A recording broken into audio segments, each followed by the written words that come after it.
Media Lab Prado es el centro cultural público del área de cultura del Ayuntamiento de Madrid, donde los ciudadanos y las ciudadanas proponen proyectos para mejorar la vida en común y además después forman equipos con otros ciudadanos y ciudadanas para llevar a cabo estos proyectos y hacer experimentos de forma colaborativa.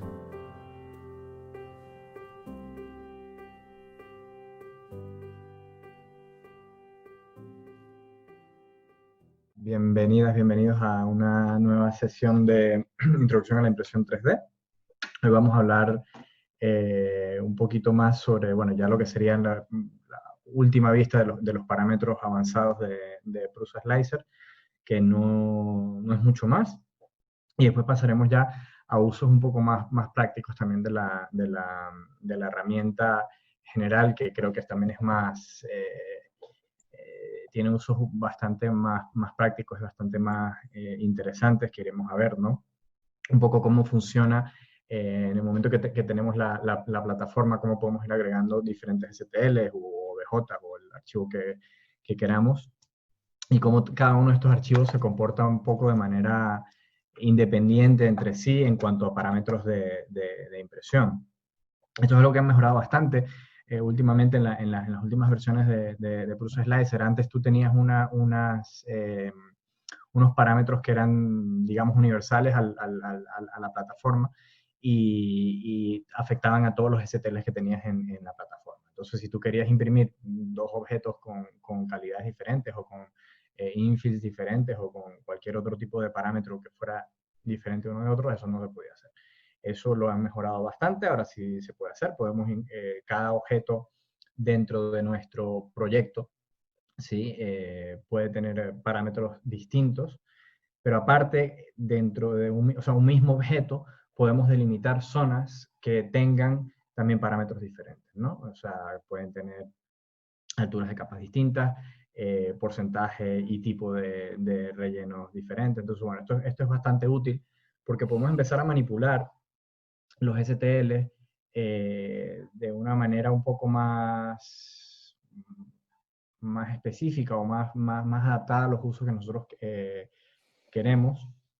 Y es interesante porque partimos de un STL que es básico, pero la figura en sí por dentro, ¿no? Podemos reconfigurarla de la manera que nosotros queramos. Entonces eso creo que es bastante potente, sobre todo cuando estamos trabajando piezas funcionales, ¿no? Que van a tener una carga mecánica más en un sitio que en otro. Si a lo mejor estamos trabajando con piezas que son muy grandes y esa pieza, por ejemplo, no queremos hacerla toda con un montón de perímetros o con un porcentaje de infill muy alto, porque va a tardar mucho tiempo, podemos reforzar solamente las partes que van a estar sujetas a algún tipo de estrés, ¿no? Por ejemplo, si tenemos algún sitio donde va a ir un tornillo, por ejemplo, podemos darle a la zona que está rodeando el tornillo, darle más perímetros, ¿no? Y darle más infill. De igual manera, si estamos trabajando, por ejemplo, las bases de una pieza que tenga mucho detalle en la base, pero en las partes de arriba no, podemos cambiar las alturas de capa para que sean más finas en la parte de la base y sean un poco más altas en las partes de arriba. Esto nos va a ayudar a que esas partes, digamos, que están más cerca de las bases se impriman con mayor calidad. Puede ser también al final, ¿no? O sea, que la tapa final, ¿no? A lo mejor que es la parte que está en contacto con otra pieza o que es la parte más visible, también le queremos dar más calidad. Entonces esto es muy útil porque nos va a permitir aplicar, digamos, estos diferentes parámetros a zonas concretas del objeto. Y vamos a poder imprimir pues, de una manera mucho más rápida y mucho más eficiente, ¿vale? Y bueno, pues ya lo veremos más adelante. Les recuerdo el formato que tenemos para estas sesiones. Vamos un poco, Jorge y yo, a hablar sobre estas funciones durante la primera parte. Las preguntas las vamos volcando en el chat. Las preguntas que tengáis, por favor, volcarlas en el chat, que yo las iré apuntando y las vamos a ir contestando al final de esta primera parte y luego al comienzo, si se queda algo pendiente, al comienzo de la segunda parte. Siempre hacemos un break a la mitad de 5 minutos, temas técnicos, y bueno, también porque la plataforma pues nos vota a los 40 minutos. Entonces, antes que nos vote, hacemos el corte. Así que bueno, sin más, comenzamos. Bueno, vamos a continuar. Voy a compartir directamente ya la pantalla del ProSlicer. ¿De acuerdo? En este caso, como bien ha dicho Dani, vamos a continuar con los parámetros más avanzados que tiene el ProSlicer, pero como bien ha dicho, no hay mucho más parámetros que los que ya explicamos cuando estábamos en avanzado. En modo experto hay algunos parámetros, como por ejemplo tenemos aquí, si nos vamos directamente a configuración de impresión, empezamos por el primero, en capas y perímetros. Como siempre os digo, para seleccionar los modos de visualización, tenemos aquí el sencillo, el avanzado y el experto, ¿de acuerdo? Si queremos ver el experto, como es en este caso, seleccionamos experto, que es el de color rojo, ¿de acuerdo? Como ya hemos visto en los anteriores vídeos, en otras sesiones, el verde es el modo básico, luego tenemos el naranja y posteriormente el rojo, que ya sería, digamos, el modo experto. Vale. Aquí tenemos únicamente en la calidad de impresión, en este caso en capas y perímetros, tenemos perímetros adicionales si es necesario. Esta opción que va a hacer nos va a generar automáticamente unos perímetros adicionales a los que ya existen para evitar que se puedan producir algún tipo de hueco en nuestra pieza al imprimirlo, sobre todo cuando está colocado en cuestas, ¿de acuerdo? Entonces, bueno, es una opción que tenemos aquí, ¿vale? Como repito, estas opciones son avanzadas y no se suelen utilizar, no son opciones que normalmente vayamos a utilizar en nuestra pieza, pero sí que nos pueden salvar en algún caso en concreto, ¿de acuerdo? En el caso de aquí evitar cruces en perímetros, lo que nos va a ayudar sobre todo son, como bien dice la descripción, son en impresoras que tengan sistema Bowden de impresión, ¿vale? Nos va a ayudar sobre todo con el goteo que pueda tener nuestro extrusor, ¿vale? Lo que va a hacer va a ser evitar que el cabezal cruce los perímetros dejando ese goteo únicamente en la parte interna de nuestra figura. No vamos a evitar que ese goteo o que esas pequeñas gotas de filamento se queden en nuestro perímetro, ¿vale? Quedando así en el infill, que nos importa menos porque no es visible, ¿de acuerdo? Luego aquí tenemos una opción, también en avanzado, en este caso tiene que ver con los perímetros, que habla de los perímetros externos primero. ¿Esto qué va a hacer? Primero va a generar, si lo seleccionamos, va a generar el perímetro exterior en primer lugar, en lugar de generar, en lugar de hacerlo al contrario, ¿de acuerdo? Es una opción que tenemos aquí. Por lo general no se utiliza, pero bueno, a lo mejor en algún caso en concreto sí que queremos utilizarlo, pero bueno, como os digo, si lo seleccionáis, lo primero que va a generar va a ser el perímetro externo y luego va a pasar a hacer el perímetro interno de nuestra pieza de normal, lo haría al contrario, ¿de acuerdo? Ahora ya Jorge, que... perdona, antes de que termines allí, Sí. explicamos el modo vaso. Vale, sí, cierto, que no Para... explicamos... Es verdad, cierto. Sí, que Tenemos eso... aquí en las capas, en perímetro, aquí en carcasas verticales, tenemos el modo vaso, ¿vale? Que es un modo bastante curioso de imprimir, ¿vale? Sobre todo para generar pues eso, tipo jarrones o cosas, ¿vale? Son figuras totalmente huecas. Este modo que nos va a generar, como veis aquí, si seleccionamos el modo vaso espiral, como bien dice, lo que va a generar es una impresión en espiral de la parte inferior a la parte superior. Es una extrusión continua, ¿vale? En círculo, que va a ir generando esa figura. ¿De acuerdo? Vamos a ver un ejemplo, ¿vale? Voy a generar aquí, por ejemplo, un cilindro para que veamos. ¿De acuerdo? Si le damos a laminar este cilindro, como veis, ha eliminado totalmente el relleno, nos va a hacer esa figura sin relleno, ¿vale? Pero lo más importante es que lo va a hacer únicamente con un perfil, ¿vale? En este caso, si nosotros colocamos aquí los perímetros, ¿vale? Tiene un perímetro, ¿vale? Pero siempre va a hacer un perímetro. Si nosotros queremos aumentar la cantidad de perímetros, nos va a decir que no, porque estamos en modo vaso, ¿vale? El modo vaso únicamente lo va a generar con un perímetro, ¿vale? La peculiaridad que tiene es que lo va a hacer, si lo veis, la figura va a ir subiendo, ¿vale? Va a ir subiendo ¿vale? Pero lo va haciendo en forma de espiral, ¿vale? ¿De acuerdo? Va a hacer, digamos, una extrusión continua, ¿vale? Esto no, ¿qué nos va a evitar? Nos va a evitar esa generación de costuras que sí que generaría de normal. La costura, recuerdo, es cuando va a generar una capa, en este caso el círculo, ¿vale? Empieza en un punto, ¿vale? Gira y termina en otro punto, ¿vale? Ese punto siempre va a estar ahí y digamos que es la costura, que es el punto donde cose la impresora, ¿vale? Un filamento con otro, una punta con otra, ¿de acuerdo? Este modo vaso va a evitar esa costura, no nos va a generar costura porque nos va a generar esa extrusión continua. Esto es muy interesante para hacer este tipo de impresiones, tipo vasos, vasijas, todo lo que sea con la tapa abierta, que solo queramos generar un solo perfil. Este modo es bastante interesante. Se utiliza mucho para la impresión en cerámica.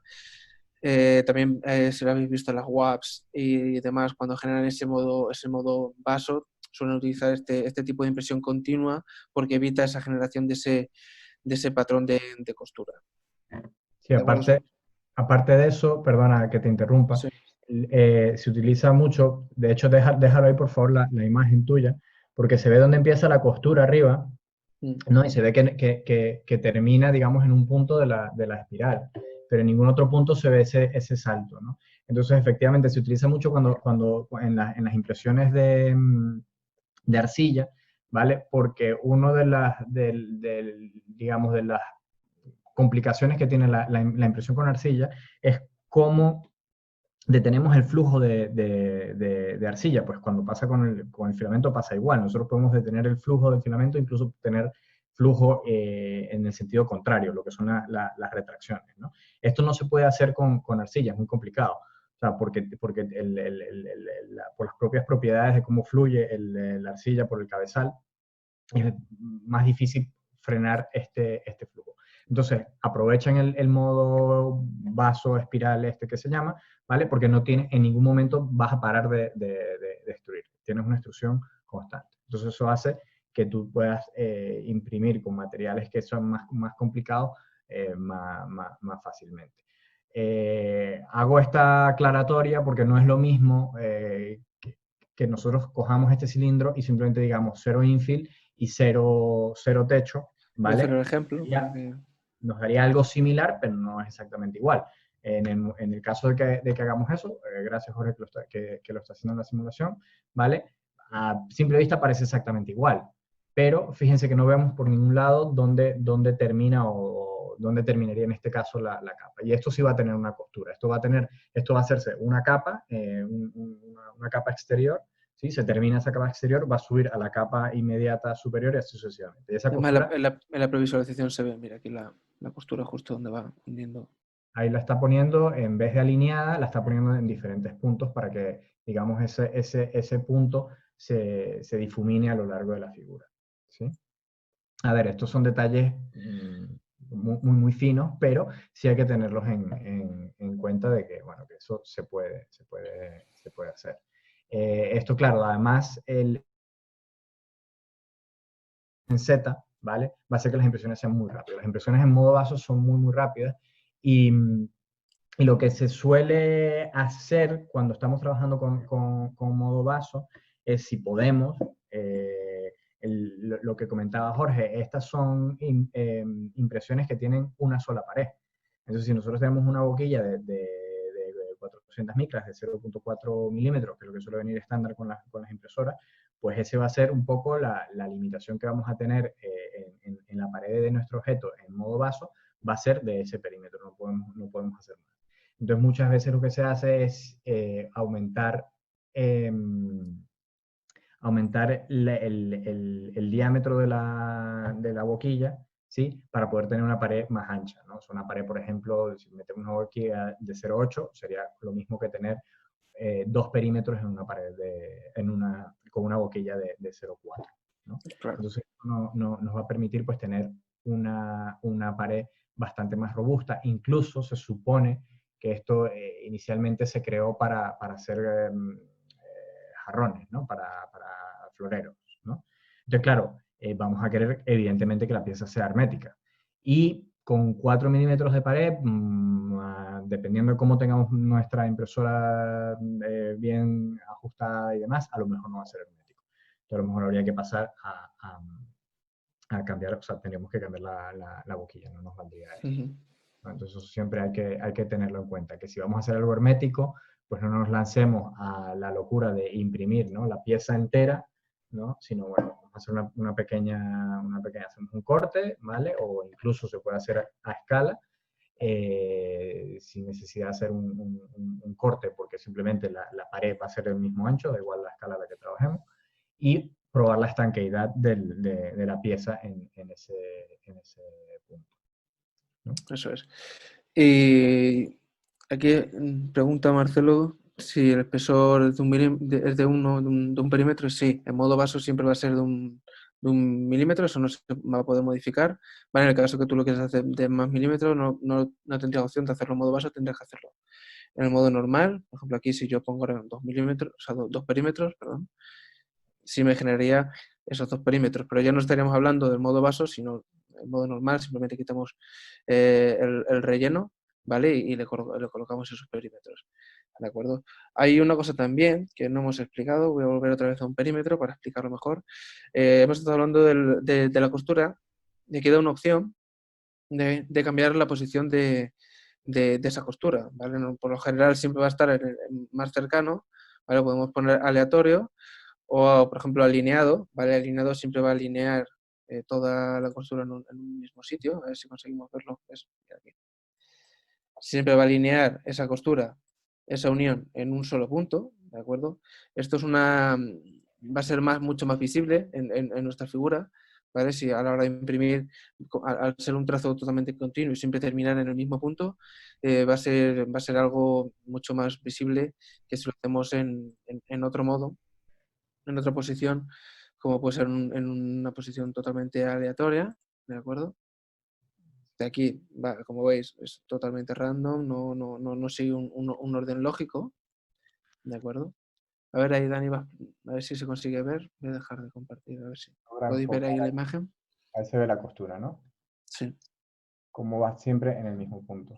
claro. Entonces son opciones bueno, que están ahí, se pueden utilizar, si por lo que sea queremos que se marque bien la costura, queremos que sea que sea notable la costura o no, o si queremos modo aleatorio o modo más cercano, que lo que va a ir haciendo va a ser, digamos, difuminar esa costura a lo largo de las capas, haciéndolo de manera intercalada.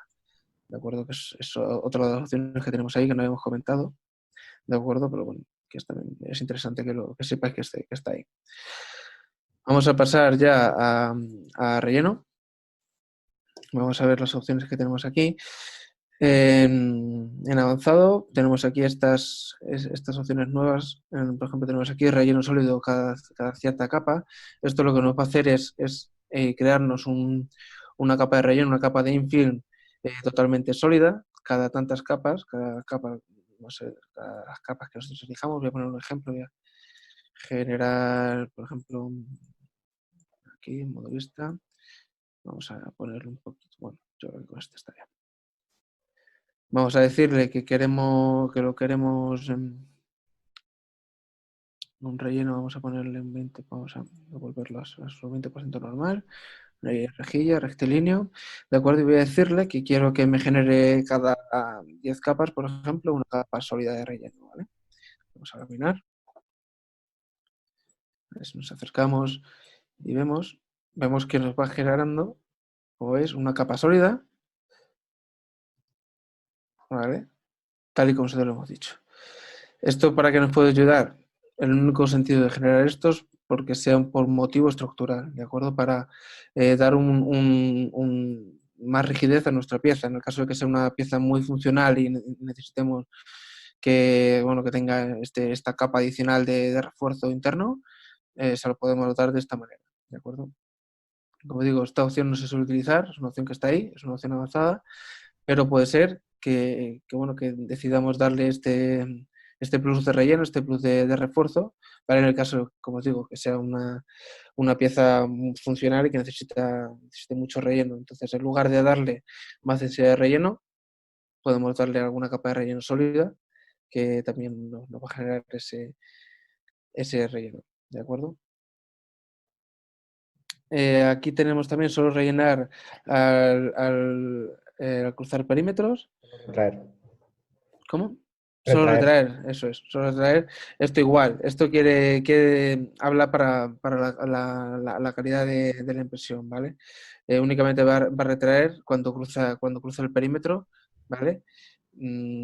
Igual, si tenemos problemas con retracción o problemas con calidad, o sobre todo eso en nuestros usuarios Bowden, podemos probar con esta opción, pero como os digo, son opciones avanzadas que por lo general no se suelen utilizar. Aquí tenemos otra opción, que es rellenar antes que los perímetros, ¿vale? Esto lo que va a hacer, si lo seleccionamos, primero nos va a generar el relleno y posteriormente nos va a generar el perímetro, ¿vale? Normalmente primero va a hacer el perímetro y luego va a rellenar. En este caso lo haría al contrario, ¿vale? Invertiría el orden en el que hace la pieza. Esta es una opción que está ahí. Como os digo, normalmente nosotros siempre solemos imprimir normal, primero el perímetro y luego el relleno. Si por lo que sea, por motivos de la pieza o cualquier otro motivo queréis hacerlo, queréis invertirlo, aquí está la opción y se puede hacer. ¿De acuerdo?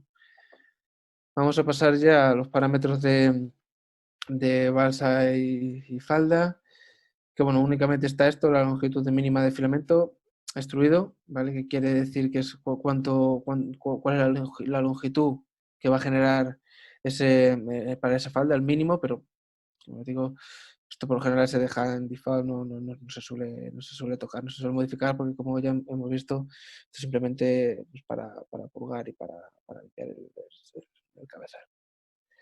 Vamos a pasar al material de soporte. Vale, aquí tenemos forzar los soportes en la primera capa. Vale, aquí podemos decidir o forzar los soportes en las capas que nosotros decidamos, ¿vale? Las primeras capas que nosotros decidamos. Vamos a poner un ejemplo, ¿vale? Vamos a eliminar esto. Vamos a poner uno de los hormigueros que teníamos. A ver. Escritorio, clase, ejemplo. Este hormiguero. Vale. Por aquí. Material de soporte. Vamos a laminar. Vale, vamos a decirle que queremos que genere el soporte hasta la capa 17. Vamos a decirle por aquí, 17. La miramos.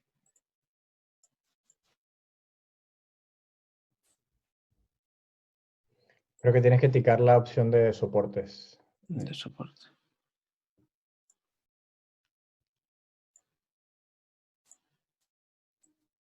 Eso es. Y únicamente nos va a generar soporte hasta la altura de capa que nosotros hemos decidido que nos genere, ¿de acuerdo? Si nosotros modificamos esto vamos a quitarlo para que veáis la diferencia. Vale, bueno, la diferencia no es muy notable porque vamos a poner en todos sitios. Vale. Y ahora aquí ponemos capa 17.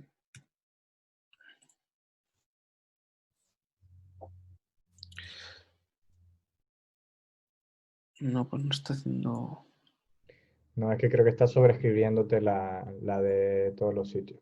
Bueno, en Sí. cualquier caso, comentábamos Jorge y yo esta opción. Esta opción nos permite forzar el soporte a partir de tantas capas, pero en realidad hay opciones que son un poquito más, que nos permiten tener un control un poquito más fino incluso de esto, que vamos a ver más adelante, que son los modificadores y los...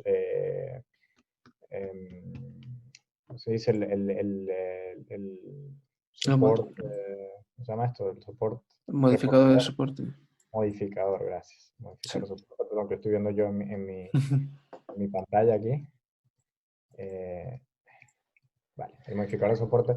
Y eso nos va a permitir tener un control todavía un poco más preciso, ¿no? O sea, aquí lo malo, o sea, eso está bien porque es una opción que nos permite de manera global frenar el soporte a partir de cierta capa, ¿sí? pero nos afectaría absolutamente toda la pieza. Entonces, bueno, a lo mejor queremos tener un control un poquito más fino y eso se hace con los modificadores de soporte. Eso es.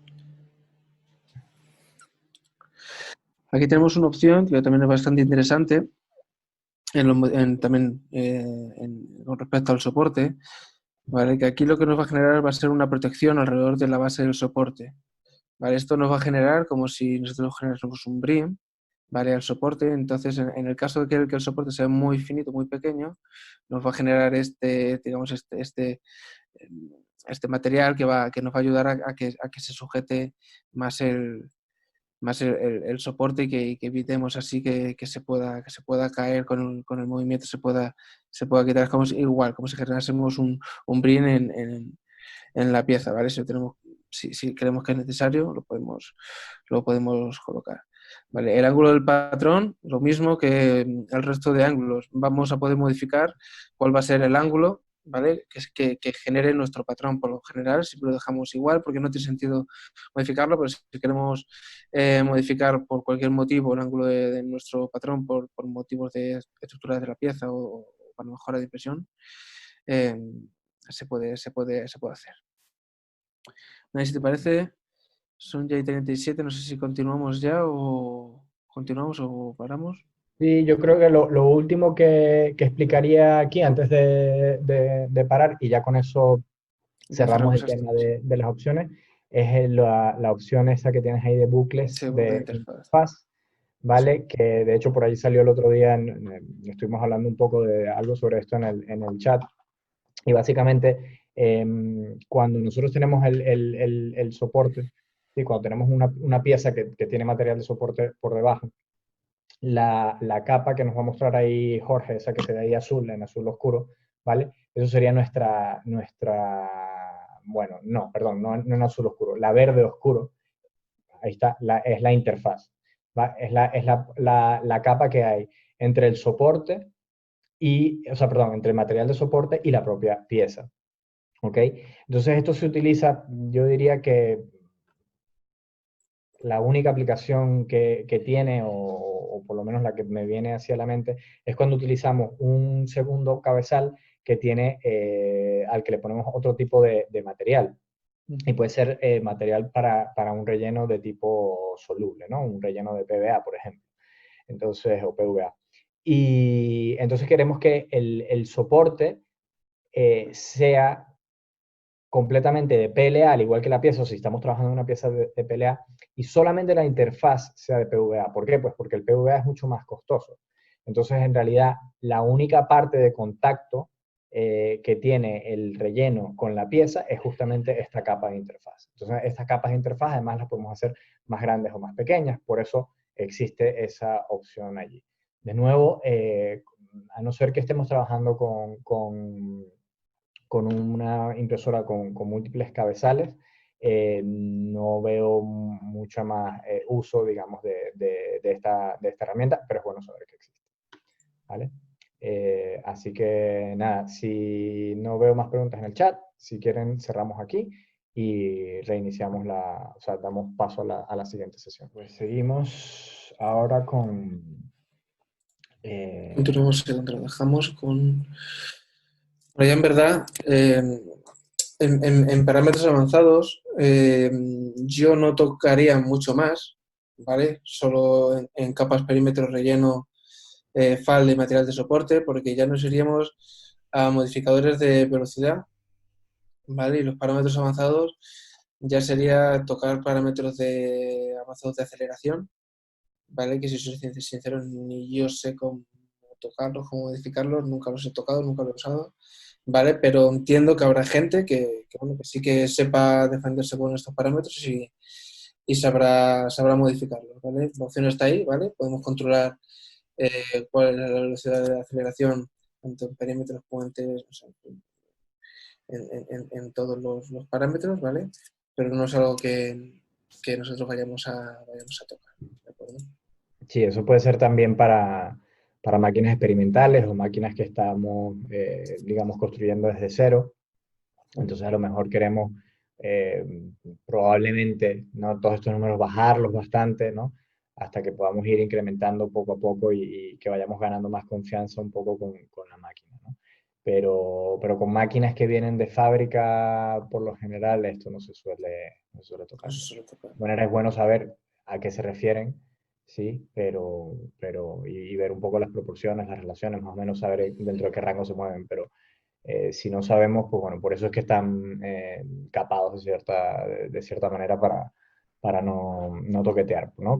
Tocar algún parámetro aquí del que no sabemos puede implicar pues, bueno, incluso algún daño a la impresora, ¿no? Si estamos intentando moverla o acelerarla más rápido de lo que la máquina puede. Esto obviamente va a causar desperfectos tanto en la pieza y a la larga incluso puede perjudicar la máquina. Así que hay que hacerlo con cuidado. Eso es. Así que bueno, vamos a pasar ya directamente a explicar un poco los modificadores, las opciones que tenemos con respecto a ellos, ¿de acuerdo? Voy a generar, vamos a borrar esto, ¿vale? Como siempre os recuerdo, tenemos la opción de generar modelos directamente, ¿vale? Añadiendo forma, ¿vale? Y colocando una caja, un cilindro, ¿vale? Entonces nosotros tenemos aquí, si hacemos clic encima del objeto, siempre, ¿vale? En vista editor 3D, botón derecho, ¿vale? Tenemos la opción, en primer lugar, de añadir una instancia, ¿vale? Que es una instancia, digamos, que duplicamos ese objeto, ¿vale? Siempre recordar que esta instancia siempre va a mantener las mismas características que el objeto inicial, ¿de acuerdo? Que la caja inicial lo único que va a hacer va a ser duplicar ese objeto, que no es una copia, ojo, es distinto, ¿vale? No es lo mismo generar una copia de un objeto a generar una instancia del mismo, ¿vale? Una instancia, ¿vale? Digamos que duplica ese objeto, pero todas las opciones, digamos, que apliquemos a este mismo objeto se va a aplicar a las dos instancias anteriores, ¿de acuerdo? Y bueno, para borrar podemos seleccionar, ¿de acuerdo? El objeto, podemos seleccionarlo, le voy a dar a suprimir, lo seleccionamos y le mandamos a la papelera. Así, ¿vale? Bueno, y borramos todo. ¿Vale? Suprimir. Botón derecho. ¿De acuerdo? Vamos para borrar. Imprimible quiere decir que es digamos, que es óptimo, ¿vale? Que se puede imprimir. Básicamente nos da la confirmación de que el objeto lo podemos imprimir. ¿Vale?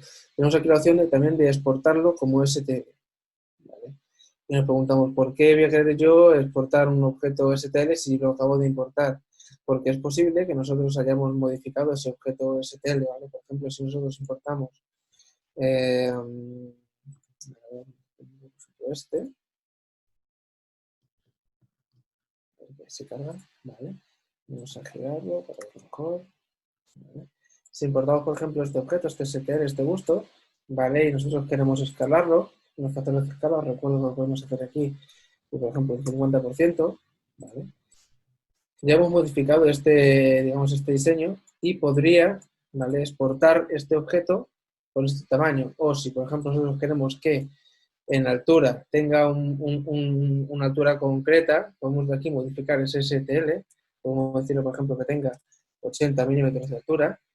¿Vale? Ya sabemos que este STL, si nosotros lo exportamos, lo guardamos, le damos al botón derecho y exportar como STL, sabemos que ese objeto, ese STL va a tener estas medidas, ¿vale? Como si, por ejemplo, le modificamos, como ya hemos visto en otras ocasiones, le generamos un plano de corte y, por ejemplo, le queremos cortar la parte superior, ¿vale? Vamos a eliminar, mantener la parte superior, ¿vale? Realizamos el corte,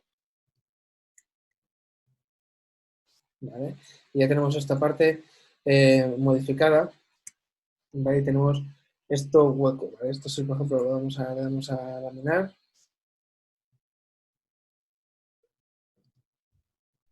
Se tarda un ratito porque es una fibra bastante compleja.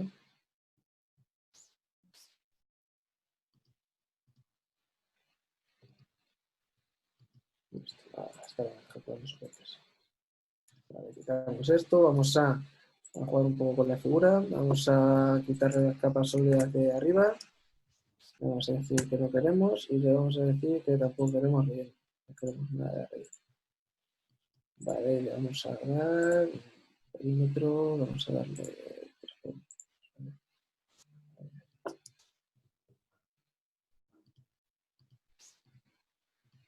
Como veis, ya hemos generado un objeto, ¿vale? Totalmente hueco, con la cabeza cortada, con la sección que nosotros hemos cortado.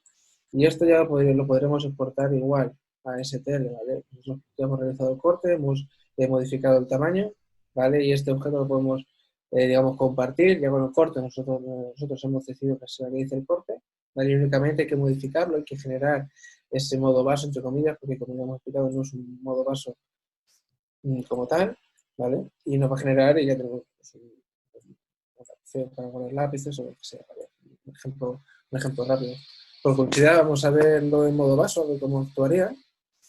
¿Vale? Recordaros que solo sería con un perímetro, ¿vale? Y seguramente quede bastante raro porque es una figura bastante compleja. ¿De acuerdo? Como veis, tiene muchos voladizos y sería imposible a la máquina generarlo, pero bueno, podemos jugar con esto, ¿vale? ¿De acuerdo? Entonces, nada, simplemente podemos modificar y exportarlo, ¿de acuerdo? Como un STL, ¿vale? Y nos guardaría ese STL. Luego también tenemos la opción de escalarlo al volumen de impresión. ¿Esto qué va a hacer? Que si nuestro objeto es más pequeño, cuando por ejemplo nosotros cargamos este objeto que hemos exportado anteriormente y tiene estas dimensiones, ¿vale? Es mucho más pequeño del volumen de impresión total de nuestra impresora. Si nosotros queremos hacer nuestro objeto al máximo tamaño que es capaz de imprimir nuestra máquina, ¿de acuerdo?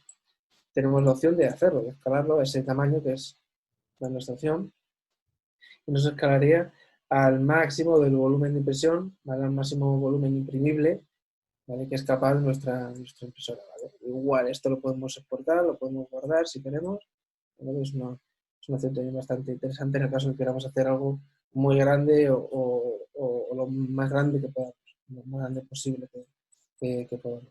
Igual, esto Ojo con esta opción que va a depender también de la orientación que tengamos, ¿no? claro. O sea, acostamos la pieza de este busto, por ejemplo, pues a lo mejor se va a encontrar primero con X o con Y que con Z, ¿no? Claro. Eso también hay que tenerlo en cuenta. Como veis, mira, aquí no he llegado al tope del volumen de impresión. Obviamente esto no será imprimible así, ¿vale? Pero hay que tener en cuenta que, como ha dicho Dani, va justo a generar los límites máximos para que el objeto sea imprimible, ¿de acuerdo? Siempre teniendo en cuenta el volumen de nuestro objeto y el volumen máximo de impresión que tiene nuestra máquina, ¿vale? Vamos a volver al tamaño que tenía anteriormente. A ver, siempre está esto disponible en las flechitas, que nos va a devolver los valores que tenemos por defecto. ¿De acuerdo? Más opciones. Vamos a ver. Tenemos aquí, por ejemplo, la opción de reflejar nuestra figura. Lo podemos reflejar en todos los ejes, tanto en X, en Y y en Z. ¿Vale? Por ejemplo, ¿vale?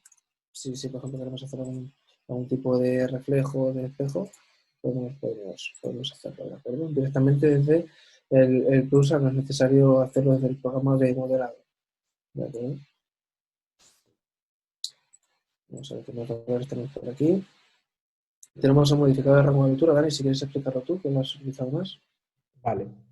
Sí, el modificador de rango de altura, creo que, bueno, en algún momento lo hemos mencionado, pero básicamente lo que yo hago es que yo defino un rango en altura, obviamente, o sea, en este caso en el eje Z, yo defino un rango y lo puedo definir muy fino, ¿no? O sea, en cuanto en milímetros y en capas, ahí lo va a poner Jorge las opciones. Si nosotros definimos dónde comienza ese rango, obviamente ponen en 0, pero nosotros podemos empezar donde queramos, ¿vale? Y terminar donde queramos, y cambiar la altura de capa en ese rango, ¿ok? Entonces, por ejemplo, si ahorita ampliamos la altura, la ponemos más arriba, o incluso si ponemos un número, por ejemplo, ponemos ahí 120, por ejemplo, pues entiende que hasta que termine la figura va a ser ese rango. Y esto es muy útil cuando queremos realzar en detalle alguna parte de la figura, bien sea porque, por ejemplo, si estamos haciendo una pieza que es en la base y tiene un crecimiento que no es recto, sino que más bien es curvo, ¿no? Porque tiene un chaflán o porque tiene un filete en la base, ¿sí? Nosotros vamos a querer que haya una mayor cantidad de capas, ¿vale? Para que se aprecie menos ese salto de capa. Entonces damos una altura de capa menor, ¿no? Muy bueno el ejemplo que está poniendo Jorge, o sea, justamente la parte de los ojos, que por ejemplo, donde les gustaría tener más detalle. Además, crea unas franjas, ¿no? Que se ven bastante curiosas, ¿no? Esto también es muy, o sea, muy exagerado, ¿vale? Porque estamos hablando de 0,30, ¿vale? A 0,10, o sea, es mucha la diferencia, por eso tanta diferencia entre una capa y otra. No, pero está muy bien, porque en realidad esto es con lo que nos vamos a quedar finalmente, ¿no? Si lo hacemos así. Entonces esto viene muy, muy útil por lo que yo comentaba antes. O sea, Jorge está pasando de una capa de 300 micras a una capa de 100 micras. La diferencia de tiempo que va a haber si nosotros hacemos la pieza a 300 micras y a 100 micras es bastante, ¿no?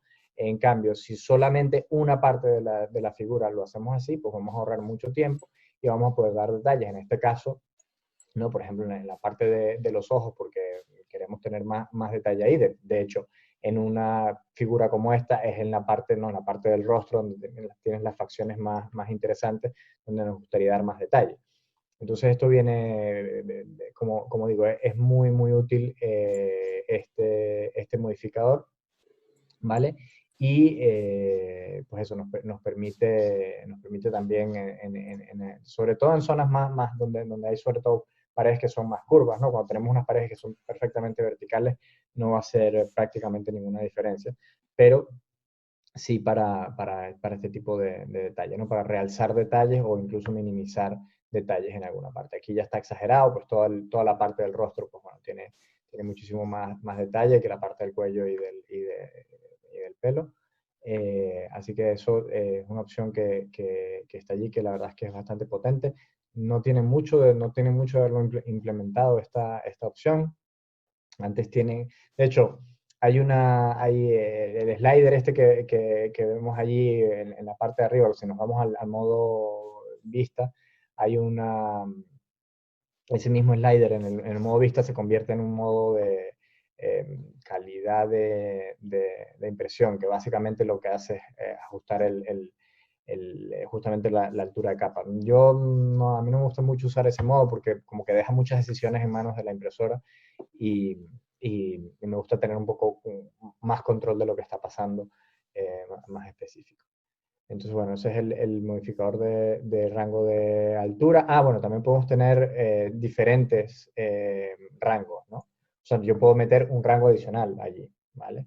Y puedo tener a diferentes rangos, pues diferentes alturas de capa. Igual, esto... Sí, mira, si ves que hay un más abajo y a la derecha, en la altura de capa, sí. si haces un más, ahí abres el siguiente rango. Y puedes tener tantos rangos como quieras.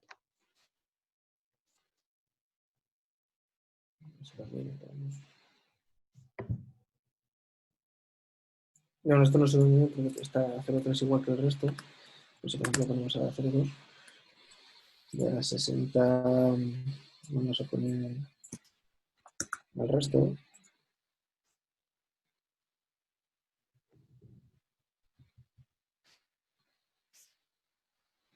Vale. Ahí tenemos que esta parte inferior está a 3, esta parte, digamos, estaría a 10 y esto estaría a 20. Vale. Tú sigues en modo vaso, ¿no? No, lo que tiene es el relleno cero.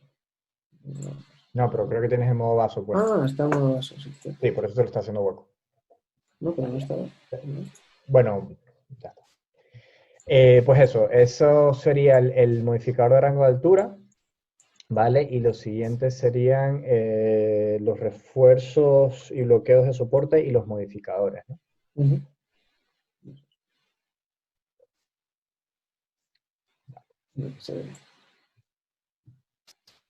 Se ve claramente la diferencia de altura que tenemos entre la base, está más fino y esto un punto inferior. Pues esto siempre podéis jugar y está ahí, está gracia.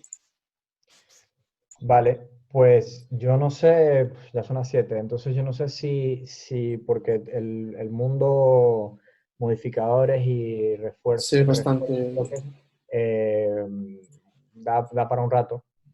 Entonces, si les parece, si tienen alguna pregunta, es el momento. Si no, nos guardamos estas últimas opciones para la próxima sesión. No veo ninguna pregunta en el chat.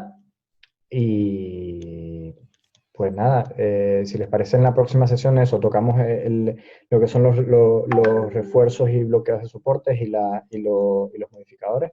Y hablamos un poco también de que eso es también interesante, de cómo se configura un 3MF, ¿no? La diferencia entre copiar un objeto o tener instancias diferentes del mismo objeto, eh, cómo se organiza todo aquello cuando ya estamos trabajando con múltiples piezas dentro de un mismo proyecto. Y entonces ahí es donde vamos a poder también jugar un poco con todo esto de que hablamos de los bloqueadores, refuerzos de soporte y los modificadores también bueno, que los modificadores pueden ser o bien con figuras predeterminadas que tenga el programa o, más interesante, con figuras que nosotros mismos precarguemos, ¿no? Entonces podemos utilizar la misma figura original, digamos, con la que estamos trabajando para crear un modificador. Entonces eso nos va a permitir, por ejemplo, poner los soportes en sitios más específicos y que se amolden más a nuestra figura, ¿no? Que no sea simplemente una caja. Así que bueno, Mira, aquí se había puesto una pregunta, si hay alguna manera de pasar un G-code por el slicer. No sé a qué te refieres, pero el G-code al final lo que es una lista de movimientos que nosotros le damos a nuestra impresora, ¿vale? Lo que son, o sea, son los parámetros que la impresora va a tener que seguir para funcionar. Es decir, son los parámetros que va a decir la temperatura que tiene tu extrusor, o sea, digamos, todos los movimientos que va a generar la impresora. No hay forma digamos, de generar un STL, digamos, con un G-code. ¿De acuerdo? No sé si es a lo que te refieres o lo que pretendes conseguir. Sí, bueno, es que yo me he bajado unos archivos para hacer pruebas que no fueran lo típico, ¿sabes? Y me he encontrado un trofeo que está o entero o dividido. Entonces, una de las partes sí está puesta con un G-code. Entonces, para dejarlo fino, adaptado a mi máquina y tal, en lugar de directamente decirle, toma. no, o sea, nunca utilices un G-code, nunca hay que utilizar un G-code del cual no sabemos su origen, la máquina que es, etc. Esto por múltiples razones, pero la primera razón es seguridad. Tú no sabes quién montó ese G-code allí, tú no sabes si la persona, o sea, no caigamos en ser maliciosos y pensar que alguien montó un G-code que te va a hacer, que te va a fastidiar la impresora. Lo pueden hacer. El G-code te puede, por ejemplo, sobreescribir tus temperaturas máximas de impresión o decirle a la máquina, oye, no, yo estoy trabajando con PIC, por ejemplo, que se trabaja a 400 y pico de grados, ¿vale? Y si tú no controlas de G-code lo suficiente como para poder meter allí, ver cuáles son esas temperaturas, o, sin ir más allá, estás trabajando, la persona que generó el G-code está trabajando con una máquina que a lo mejor es de 400 milímetros por 400 milímetros por 400 milímetros y tú tienes una máquina de 200 por lado, ¿no? Entonces vas a intentar irse por fuera de eso. Entonces, mi recomendación, nunca compartir, o sea, nunca confiar en los G-codes que se encuentran por allí. Lo que sí puedes hacer, que no estoy seguro si el Prusa Slicer lo deja hacer, la verdad, es que tú puedes revisar un G-code como modelo 3D. Hay programas que sí lo hacen, Prusa Slicer no sé si lo hace, pero hay programas que sí lo hacen. Tú les cargas un G-code y ella no te va a mostrar el G-code, te va a mostrar el programa te va a mostrar la figura, no te va a mostrar el Sí, bueno, los movimientos que va claro, haciendo. te va a mostrar los paths, las rutas, ¿no? Claro. Pero mi recomendación, o sea, sé que se hace mucho, pero yo soy muy anti eso, la verdad. De hecho, yo ni siquiera reciclo mis G-codes. Yo un G-code que yo generé ayer no lo uso hoy, porque simplemente por praxis, no me parece buena praxis estar confiando, porque tú no sabes si te dejaste una temperatura mal, si te dejaste algún parámetro mal. Nosotros en el laboratorio trabajamos con diferentes máquinas, entonces, bueno, es lo típico. Generaste el G-code para una máquina y luego lo metes en otra máquina, entonces, bueno, siempre es un lío. Entonces, mi recomendación, no trabajen, no se descarguen G-codes y se pongan a utilizar G-codes que se encuentren por ahí, porque de hecho no es invento mío. Hay un artículo sobre esto de una persona que se descarga G-codes desde la propia plataforma de Process Slicer. Ya no te digo ni siquiera si son de que te encuentras por ahí o que alguien te ha pasado, ¿no? Y puedes hacer que la máquina choque contra la plataforma, puedes sobreescribir temperaturas. Entonces, simplemente por temas de seguridad, no es mi recomendación. Si lo que quieres es revisar el G-code para ver qué es lo que va a producirse a nivel de rutas y demás, hay visores de G-code. Pero el tema G-code es delicado, porque lo que tocamos allí es, digamos, como ya una comunicación directa con la máquina, no pasa por ninguno de estos filtros de seguridad que tenemos en el programa del Slicer, que te dice, oye, si cambias este parámetro va a pasar esto, ten cuidado, tal. El G-code, o sea, es G-code y son instrucciones que tiene la máquina y la máquina las va a ejecutar sin preguntar nada. Entonces hay que tener mucho cuidado con eso. No sé si eso contesta tu pregunta. No, yo estaba preguntando de pasar el G-code a la imagen original. O sea, No puede generar un STL en base a un G-code. O sea, no puede generar un modelo 3D con un G-code. Eso no se puede hacer. O sea, tú lo que puedes ver son, digamos, los patrones de movimiento que tiene ese G-code con el visualizador que te dice Dani. Pero generar un modelo 3D en base a los movimientos que tiene una impresora no se puede hacer. O que yo sepa, no se puede hacer. ¿Vale? Si no hay ninguna pregunta más, yo creo que lo dejamos por aquí. El próximo día continuamos con todos los modificadores y demás. Vale, ¿Vale? pues muchas gracias. Muchas gracias. Hasta luego. Chao.